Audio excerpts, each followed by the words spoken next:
தோட்டத்து பறவைகள் எல்லாம் பார்த்துட்டு வீட்டுக்கு வந்து சேர்றப்போ வந்து நல்லா பசிக்க ஆரம்பிச்சிருச்சு.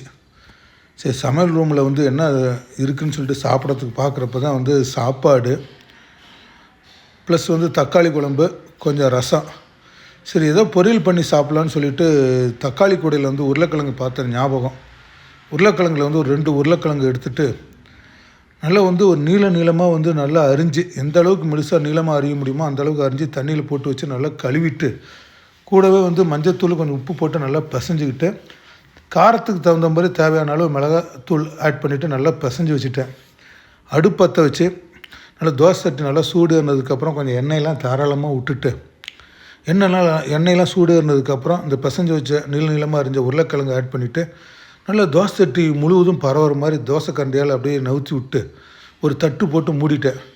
இடையிடையே வந்து தட்டு ஓப்பன் பண்ணி அப்பப்போ நல்லா கிளறி விட்டு நல்லா வதக்கிட்டு நல்லா திருப்பி தட்டு போட்டு மூடிட்டேன். ஓரளவுக்கு 3/4 வந்து நல்லா வெந்ததுக்கப்புறம் அடுப்பு வந்து சிம்மில் வச்சு கொஞ்சம் மிளகுத்தூள் அப்படி தூவிட்டு 2-3 நிமிஷம் கழித்து இந்த ஸ்டவ் ஆஃப் பண்ணிட்டேன். இந்த உருளைக்கிழங்கு பொரியல் வந்து குழந்தைங்கள் முதல் பெரியவங்க வரை சாப்பிட்லாம். நல்ல டேஸ்ட்டாக இருக்கும். அதுவும் இந்த ரச சாப்பாட்டுக்கு, தயிர் சாப்பாட்டுக்கு வந்து சூப்பராக இருக்கும். கண்டிப்பாக உங்கள் வீட்டில் வந்து பண்ணி பாருங்கள்.